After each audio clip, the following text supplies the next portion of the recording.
Hello viewers, welcome to Sukanta sir classes. তো regular 8 PM আমাদের সায়েন্সের যে সিরিজটা চলছিল, চ্যাপ্টার ওয়াইজ এবং topic wise previous year question অ্যান্সারের বাছাই করা বর্ণনা সহ 20টা করে কোয়েশ্চেন অ্যান্সার নিয়ে আলোচনা হচ্ছিল।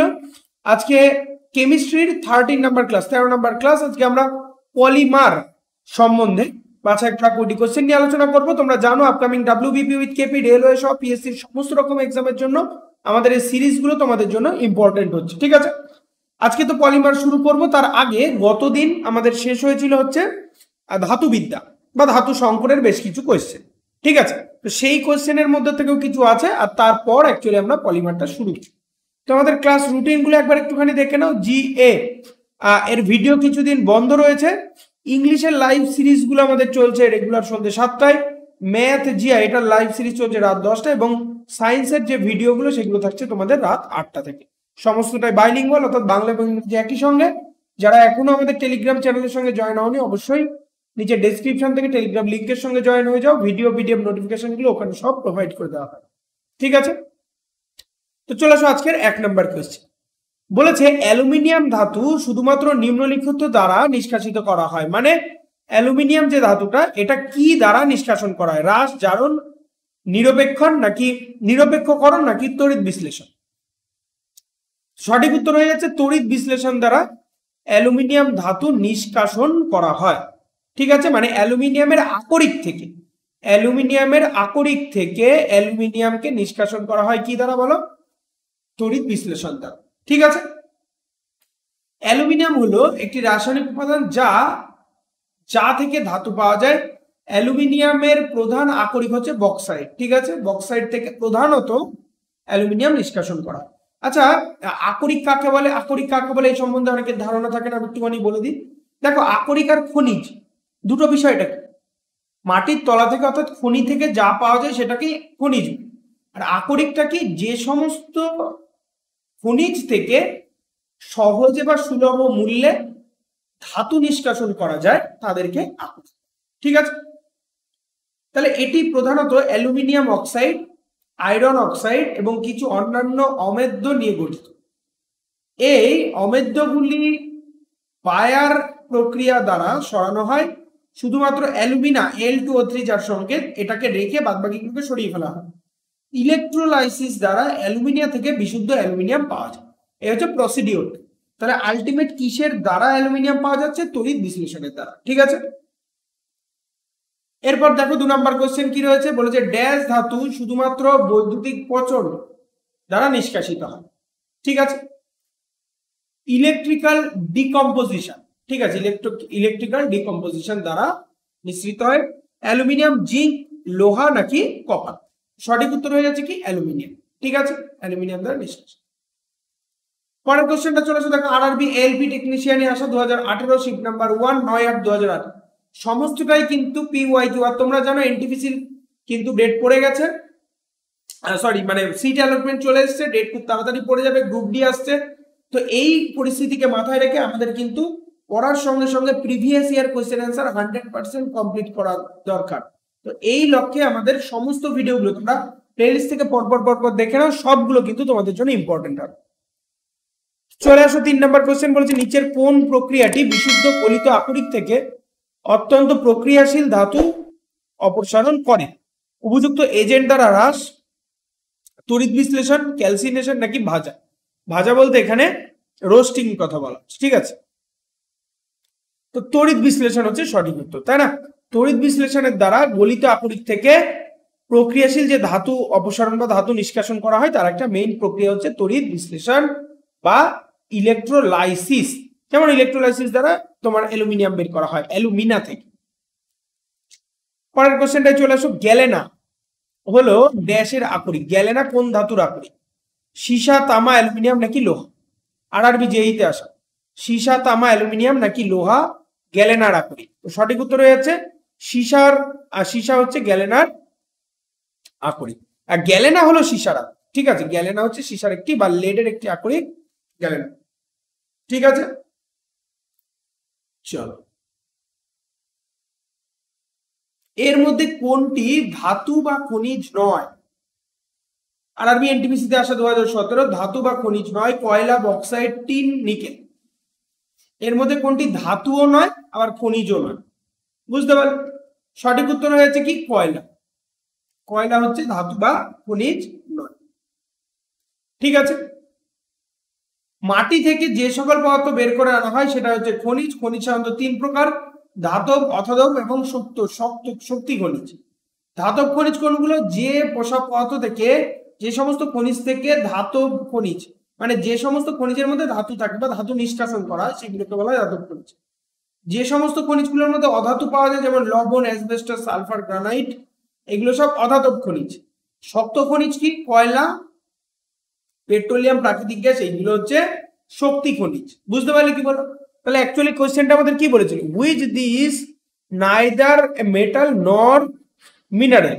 আচ্ছা, নর মিনারেল, এখানে কিন্তু খনিজ না, এখানে মিনারেল বলতে অ্যাকচুয়ালি বিশুদ্ধ। কোনটি বিশুদ্ধ অবস্থায় পাওয়া যায় না, বিশুদ্ধও পাওয়া যায় না আবার খনিজও নয়, আর তোমার হচ্ছে গিয়ে ধাতুও নয়, তখন এটার উত্তর হয়ে যাবে কয়লা। কয়লা কিন্তু খনিজ, অবশ্যই একটি খনিজ, এটা হচ্ছে শক্তি খনিজের মধ্যে পড়ে যাচ্ছে। ওকে, 6 নম্বর কোশ্চেনে চলে আসো। আরআরবি এনটিপিসি তে আসা বলেছে ড্যাশ হলো অ্যালুমিনিয়ামের সবচেয়ে গুরুত্বপূর্ণ আকরিক। অ্যালুমিনিয়ামের সবথেকে গুরুত্বপূর্ণ আকরিক হচ্ছে বক্সাইট। এটা হয়েছে অ্যালুমিনিয়ামের আকরিক। আমি তোমাদের আলাদা ভিডিওতে প্রত্যেকটা ধাতু এবং তাদের আকরিক, ঠিক আছে, প্রত্যেকটা ধাতু এবং তাদের আকরিক গুলো আমি আলাদা করে সমস্তটা বলে দেবো। ঠিক আছে। তো বক্সাইট, যার সংকেত Al2O3, 2H2, বক্সাইটের মধ্যে কিন্তু 2 অণু একবারে জল মিশে থাকে। বুঝতে পারলে? 7 নম্বর কোশ্চেন দেখো, আরবি গ্রুপ ডি 2018 আসা বলেছে ধাতুর অক্সাইড প্রভৃতি অপবিত্র ধাতু পরিশোধনের জন্য। অপবিত্র বলতে এখানে কি বোঝানো হচ্ছে বলতো? অপবিত্র বলতে বোঝানো হচ্ছে যে ধাতুর সঙ্গে অনেক বিশুদ্ধ মানে অশুদ্ধি মিশে রয়েছে সেগুলো বোঝানো হচ্ছে। পরিশোধনের জন্য কোন প্রক্রিয়া ব্যবহার করা হয়? এটা পরিশোধনের জন্য কোন প্রক্রিয়া ব্যবহার করা, মানে ধাতু যেটা মিশ্র পদার্থ হিসেবে রয়েছে সেখান থেকে নিষ্কাশনের জন্য কোন পদার্থটা ব্যবহার করা, মানে কোন প্রক্রিয়া ব্যবহার করা হয়, এটা হচ্ছে পোলিং। ঠিক আছে। পোলিং পদ্ধতি ধাতুতে উপস্থিত মেটাল অক্সাইডের অপসারণে ব্যবহৃত হয়। উদাহরণস্বরূপ কি বলেছে? ফোস্কা তামার মধ্যে উপস্থিত Cu2O এই পদ্ধতি দ্বারা বিশুদ্ধ করে। 8 নম্বর কোশ্চেন দেখো, গ্রুপ ডিতে আসা অক্সিজেনের উপস্থিতিতে আকরিক গরম করার প্রক্রিয়াকে কি বলা হয়? অক্সিজেনের উপস্থিতিতে আকরিকের গরম করার প্রক্রিয়া অপচয়, নিষ্কাশন, ভাঙন নাকি ক্ষয়? সঠিক উত্তর হয়ে যাচ্ছে কি এটাকে বলা হয় ভাঙন। ঠিক আছে, এটাকে বলা হয় ভাঙন বা ব্রেকেজ। বুঝতে পারলে? অক্সিজেনের উপস্থিতিতে আকরিক গরম করাকে ব্রেকেজ বলা হয়। ওকে, চলে আসো পরের কোশ্চেন। 9 নম্বর কোশ্চেন দেখো, গ্রুপ ডিতে আসা 2018 বলেছে ফোর্থ ফ্লোটেশন পদ্ধতিতে আকরিক পাউডারকে মিশ্রণে ভরা ট্যাঙ্কে রাখা হয়। বলেছে ফোর্থ ফ্লোটেশন পদ্ধতিতে আকরিক পাউডারকে মিশ্রণে ভরা ট্যাঙ্কে রাখা হয়। কিসের মিশ্রণে ভরা ট্যাঙ্কে রাখা হয়? অ্যাকচুয়ালি কোশ্চেনটা সেটা। জল এবং অ্যালুমিনিয়াম, জল এবং পাইন তেল, জল, তামা জল, জল এবং উদ্ভিদ জল। সঠিক উত্তর হয়েছে জল এবং পাইন তেল এর ট্যাঙ্কের মধ্যে রাখা হয়। ঠিক আছে। ফোর্থ ফ্লোটেশন মানে এই যে পদ্ধতিটার কথা বলা হয়েছে, এই পদ্ধতিতে অ্যাকচুয়ালি ব্যবহৃত হয় কি জল এবং পাইন। ঠিক আছে। এই পদ্ধতিতে সালফাইড কণাগুলি তেলে ভিজে যায় এবং মাটি নিচে জমা পড়ে যায়। ঠিক আছে। ফোর্থ ফ্লোটেশন পদ্ধতির কথা আবার বলি। দেখো, একটা জায়গা থেকে বিভিন্ন শিফটে কিন্তু প্রশ্ন আসে এবং এই ধরনের প্রশ্নগুলো কিন্তু রিপিটেড হয় বারবার করে। ওকে, ফোর্থ ফ্লোটেশন পদ্ধতিতে ব্যবহার করা ড্যাশ আকরিককে সম্মতি দেওয়া হয়। পারদ, সোডিয়াম সালফাইড নাকি তামাক? সঠিক উত্তর হয়ে যাচ্ছে কি সালফাইড। একটু আগে বললাম এটা হচ্ছে পাইন তেল এবং জলের মিশ্রণের মধ্যে ফেলা হয় এবং সালফাইড কণাগুলো তেলে ভিজে যায়, মাটিগুলো তলায় চলে যায়। ঠিক আছে। সালফাইড আকরিক ঘনীভূত করার জন্য চতুর্থ ফ্লোটেশন বা ফোর্থ ফ্লোটেশন পদ্ধতি ব্যবহার করা হয়। এই পদ্ধতিতে ইউক্যালিপটাস বা পাইন তেল এবং জলে ভরা একটি বড় পাত্রে তাতে সূক্ষ্মভাবে গ্রাউন্ড করা আকরিক রাখলে দ্রুত সঞ্চালিত হয়। এর ফলে সালফাইড কণাগুলি ফেনার আকারে জলের পৃষ্ঠে জমা হয়ে যায় এবং মাটি পায় সংগৃহীত হয়। ঠিক আছে। এরপরে দেখো, আরবি গ্রুপ ডি 2018 বলেছে ধাতুবিদ্যা বা মেটালার্জি একটি প্রক্রিয়া। কিসের প্রক্রিয়া? ধাতুবিদ্যা বা মেটালার্জি হচ্ছে কিসের প্রক্রিয়া? এটা হচ্ছে আকরিক থেকে ধাতু অপসারণ বা নিষ্কাশন করা। অনেক সময় অপসারণ থাকে, অনেক সময় কিন্তু নিষ্কাশন থাকে। বোঝা গেল? নিষ্কাশন থাকে, আকরিক থেকে ধাতু অপসারণ বা নিষ্কাশনের একটি প্রক্রিয়া। ঠিক আছে। ড্যাশ পারদের আকরিক। পারদের আকরিক কি? আরবি গ্রুপ ডিতে আছে 2018 পারদের আকরিক কি? হেমাটাইট, ম্যাগনেটাইট, সিনাবার আর বক্সাইট। পারদের আকরিক হচ্ছে সিনাবার। বোঝা গেল কি বললাম? মার্কারি বা পারদ, আকরিক হচ্ছে সিনাবার। এটা হচ্ছে ডি ব্লক, আমরা জানি এফ ব্লক, ডি ব্লক, কে ব্লক, এগুলো রয়েছে আমাদের তোমার হচ্ছে কি পিরিয়ডিক টেবিলের মধ্যে আমরা পাই ভাগগুলো। পারমাণবিক সংখ্যা এর কত? 80 হচ্ছে এর পারমাণবিক সংখ্যা। মাঝে মাঝে মুক্ত অবস্থায় পাওয়া যায় এবং এর প্রধান আকরিক হয়ে যাচ্ছে কি? সিনাবার। বোঝা গেল? প্রকৃতিগতভাবে পৃথিবীর ভূত্বকের মধ্যে থাকা অজৈব উপাদান বা যৌগকে কি বলা হয়? ভূত্বকের মধ্যে থাকা অজৈব উপাদান বা যৌগকে বলা হয় খনিজ পদার্থ বা খনিজ। খনিজ পদার্থ বা অর্থাৎ মাটির তলা থেকে যেটাই পাওয়া যায় সেটাই খনিজ। আর যে সমস্ত খনিজ থেকে খুব স্বল্প মূল্যে বা স্বল্প খরচে ধাতু নিষ্কাশন করা যায় সেটাকে বলা হয় আকরিক। বুঝতে পারলেন? এই রাসায়নিক পদার্থ থেকে তৈরি নাইলন, এইখান থেকে অ্যাকচুয়ালি তোমার আলটিমেট শুরু হচ্ছে আমাদের এই যে পলিমার। হ্যাঁ, পলিমার। এর পরের ভিডিওতে আমরা পলিমার নিয়ে আলোচনা করব। ঠিক আছে, পরপর হবে। তো এইখান থেকে বলেছে রাসায়নিক পদার্থ থেকে তৈরি নাইলন এবং পলিএস্টারের মতো ফাইবার গুলিকে কি বলা হয়? প্রাকৃতিক ফাইবার, উল, সিনথেটিক ফাইবার নাকি সিল্ক? সঠিক উত্তর হয়ে যাচ্ছে এটাকে বলা হয় সিনথেটিক ফাইবার। ফাইবার যেমন নাইলন, পলিএস্টার সিনথেটিক ফাইবার থেকে তৈরি। সিনথেটিক ফাইবার হলো রাসায়নিক পদার্থ থেকে উৎপাদিত মনুষ্যসৃষ্ট তন্তু বা কাপড় এবং অন্যান্য দরকারি জিনিস তৈরিতে ব্যবহৃত হয়, যা পলিমারাইজেশন পদ্ধতি দ্বারা তৈরি। ঠিক আছে, এটা এই কি পদ্ধতি? এই পদ্ধতিটার নাম হচ্ছে পলিমারাইজেশন। হয়ে গেল। 15 নম্বর কোশ্চেন চলে আসো আরআরবি এনটিপিসি তে। বলেছে নিচের কোনটি প্লাস্টিক ব্যবহার করা হয়? বিউটেন, মানে প্লাস্টিক তৈরিতে, অ্যাকচুয়ালি প্লাস্টিক তৈরিতে কোন পদার্থটি ব্যবহার করা হয়? বিউটেন, ইথিলিন, ক্রিপ্টন নাকি অ্যামোনিয়া? সঠিক উত্তর হয়ে যাচ্ছে কি? ইথিলিন ব্যবহার করা হয়। ঠিক আছে। অ্যাকচুয়ালি প্লাস্টিকের নাম কি? পলিথিন বলি না আমরা? পলিথিন বলি, পলিথিন, তাই তো? পলিথিনকে ভাঙলে এটাকে কি বলা যায়? পলি যোগ ইথিলিন। ঠিক আছে, এটা মনে রাখতে পারো। পলি কথার অর্থ কি? পলি কথার অর্থ অনেক। তাহলে অনেকগুলো ইথিলিন অণু পর পর যুক্ত হয়ে কি তৈরি হয়? পলিথিন তৈরি হয়। ঠিক আছে, তাহলে পলিথিন বা প্লাস্টিকের মধ্যে মূল উপাদানটাই কি হয়ে যাচ্ছে বলো? ঠিক আছে। 16 নম্বর কোশ্চেন চলে আসো আরআরবি এনটিপিসি 2021 আসা। বলেছে নিচের কোনটি মানব সৃষ্ট ফাইবারের উদাহরণ? মানব সৃষ্ট ফাইবার: লিনেন, পাট, রেয়ন, সিল্ক। সঠিক উত্তর হয়ে যাচ্ছে কি? রেয়ন। এটা হচ্ছে মানুষের সৃষ্ট এক ধরনের ফাইবার।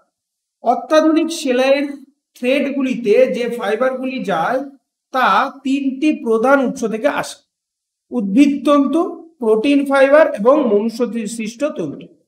উদ্ভিদ প্রাকৃতিক তন্তুর উদাহরণ হলো লিনেন, তুলা, শন, পাট, রেমি এবং শন। প্রোটিন ফাইবারের উদাহরণ হচ্ছে উল, সিল্ক, কাশ্মীরি। এবং মনুষ্য সৃষ্ট ফাইবারগুলোর মধ্যে তোমার হচ্ছে গিয়ে রাসায়নিক পদার্থ থেকে তৈরি এবং বা উদ্ভিদের তন্তু থেকে পুনরুত্থিত হয়। ঠিক আছে। সিনথেটিক ফাইবারগুলি সহজেই আগুনে লেগে যায় বা আগুন ধরে যায়, তবে ফায়ারম্যানের ইউনিফর্মে ড্যাশ প্লাস্টিকের আবরণ থাকে যা শিখা প্রতিরোধ করে। দেখো, এমনি যে কোনো প্লাস্টিক, পাতলা যে আমরা প্লাস্টিক গুলো ব্যবহার করি সেগুলোর মধ্যে আগুন দিলে সঙ্গে সঙ্গে আগুন লেগে যাবে এবং গলে যাবে। কিন্তু কিন্তু তোমার হচ্ছে গিয়ে যেটা বিষয় সেটা হচ্ছে যে আমরা কি ব্যবহার করব যার ফলে মানে যারা আগুন প্রতিরোধ করে তাদের ড্রেসের ওপর কিসের কোটিং দেওয়া থাকে যেটা আগুন লাগে না বা আগুনের শিখা প্রতিরোধ করে? নাইলন, মিলামাইন, রেয়ন আর হচ্ছে এক্রাইলিক। তো সঠিক উত্তর হয়ে যাচ্ছে কি? মেলামাইনের আস্তরণ থাকে। মেলামাইন কি করে? আগুন মানে আগুনের মধ্যে অনেক সময় এখানে আগুনের শিখা প্রতিরোধ করে, বা অনেক সময় যে হ্যান্ড গ্লাভস গুলো হয় না, যেগুলোর মধ্যে কি থাকে বলো, তোমার ওই মাইক্রো ওভেন এগুলোর মধ্যে হাত দেওয়ার জন্য যে গ্লাভস গুলো পরা যায় সেগুলো সবই কিন্তু মেলামাইন থাকে। ঠিক আছে, তাহলে এদের ইউনিফর্মের মধ্যে কি থাকে, মেলামাইন মেশানো। ঠিক আছে,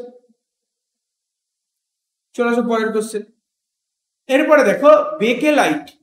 Bakelite is a dash. Bakelite হচ্ছে এক ধরনের কি, আরআরবি যেইতে আসে, অন্তরক, সেমিকন্ডাক্টর উচ্চ রোধকারী ড্রাইভার নাকি হচ্ছে কম রোধকারী ড্রাইভার।